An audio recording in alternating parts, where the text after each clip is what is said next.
Right, so this is video number 2 on how to post on LinkedIn, which is not that tricky. It can take you, to write a good post does take a little bit of time. Don't think you can just slap anything up there because it won't get traction.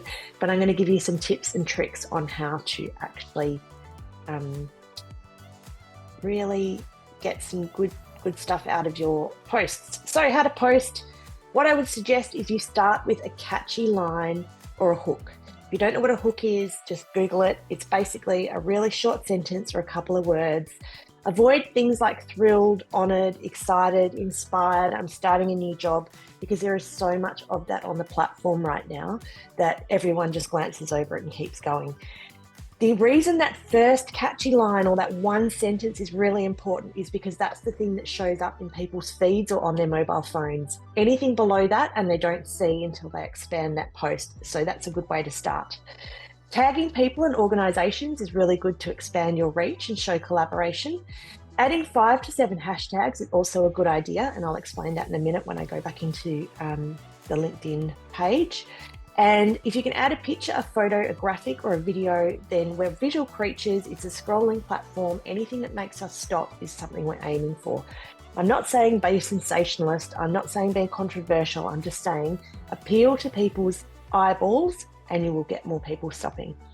And if you add a web address, at the moment, LinkedIn shorts that web address and turns it into like a LinkedIn extension. So it's very difficult for anyone to find that address unless they click on that link. What I do now is I also repeat that link in the comments because it allows people to see that original link. And I'll explain what that is in a moment. So let me just stop sharing that and then go back to the LinkedIn page. So this is my LinkedIn page. If I want to post, I just come up here and click on that there, and it's just like start a post. So you can start a post like that. You can start with a photo. If you want to get more coverage, you can write an article.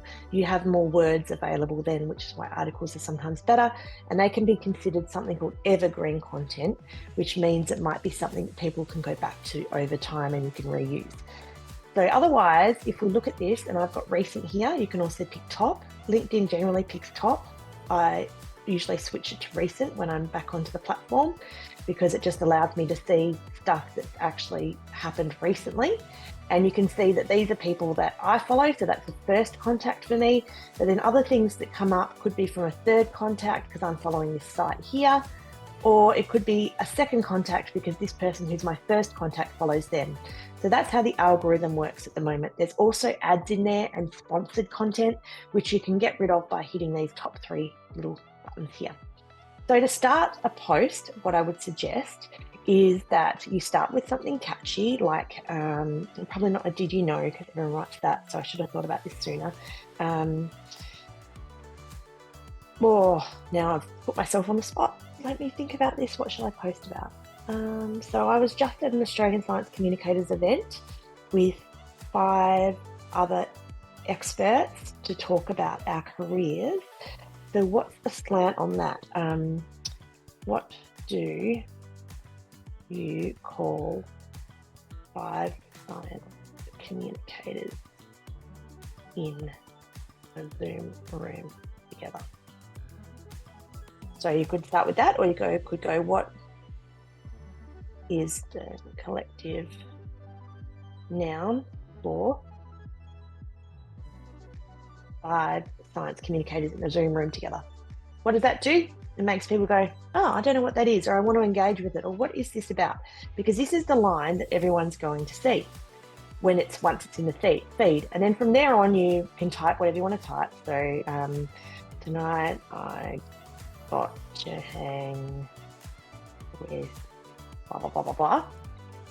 And I use normal, sorry about that. The bird just landed on my window. I try and use normal English, like as in really conversational, because that's who I am. I'm a very conversational human. People always find conversational English much easier to understand and engage and digest. So I would suggest sticking with that. So, and if you're not sure, then do what I'm doing and just say it out loud and type what you're saying out loud, because that will help you be more conversational. So that's what you need to do. And then you can also, if you want to, I wouldn't go too far with this, but you can add, sometimes with dot points, I add emojis just to brighten it up a little bit. You can also rewrite with AI, but I wouldn't recommend that yet because it's just a bit clunky and it's not really improving things. And then what you want to do is you want to add in, so I was there with my business, so I'm going to write at Comm-it, and that is my business that pops up. And so that when it's in that bold, it means that it's actually tagged. And the people I was with, and I go at Jen Martin, if she pops up, there we go. So once again, fills that in for me at Leo Rossi. And so I can keep adding people. And then what happens is they then get alerted. And when they're alerted, it means that they're more likely to forward it or engage with my post, which the algorithm likes. You can also add businesses, you can add pages, as long as that page has a page within LinkedIn. So I currently do some work for the Society of Ecological Restoration. So if I wanted to tag them, I would start that and then find the one I want and click on that. And then I also suggest that you add hashtags. So adding a hashtag, you want to think about the main points. So mine is science communication, and you can Google which ones are trending if you want to go that way, or how many people check it out. I could go career, I could go career help, and I'd pick up 5 to 7 of these depending on what they are. Try and do them with capitals because that allows for e-readers, screen e-readers, to pick them up more easily, so it makes them more accessible. And then if you want to add a website, for example, I could go www.comm-it, and you can copy and paste it in, you don't have to type it, .com.au. So it's not going to, sometimes a website will preview up here and you may not want that, you might want another picture. But what happens is when I post this will turn into a smaller URL that's built with a LinkedIn word. And so what I would do if I was putting that in a post, I would actually put that into one of my comments afterwards because people can't see the real URL. And then what you want to do as well is you want to add a picture or a photo. So if I go to desktop, my desktop's a nightmare, but I took some screenshots. There we go. Go to upload. I took some screenshots of the event. And then what you can do with this is you can actually edit it, or you can tag people in here too. So you've got even, so if there was, Jen was there. As you can see, we had Camille Thompson, so she's there. And then these people will then get added into that post. If you want to remove a person, you just press cross, easy. And then you can go, right, let's get rid of that. I'm getting rid of the tag. And then you can go next. Or you can add more than one photo. You can add a video. You can do any of those things. You can get rid of it if you don't want it. Next. And as you can see, this is like not a great post because I'm just showing you the ropes. But what it would look like, I might post it anyway, and then I'm gonna get rid of these guys so that they're not alerted. Might post it anyway so you can see it in my feed. If you want to schedule it for later, so you can do a lot of posts at once, you can click on here and go, what date do you want to schedule it? Maybe I wanted to schedule it for Thursday. Pick a time of day where people are more likely to check it out. So I think that people are more likely to check it out around lunchtime perhaps. So I'm going to put lunchtime in there and then go next, and that will schedule it. Or if you've got a bunch of scheduled posts in there, you can press scheduled post. And it will show all that scheduled posts too. So get rid of that. We want to save as draft. I don't want to schedule it. Discard. Oh, we've lost it. Let me try again. Hang. Let's try again. What is a collective? Into my terrible typing. The collective. And often, now, I often write these in Word and then just copy and paste them in because public can't type down or a bunch of science communicators. Because I just find it easier to write in Word and then copy and paste it in because it's just means I can't hit post by accident, and it just allows me to copy and paste between, so I'm using the same hashtags. So hashtag science communication,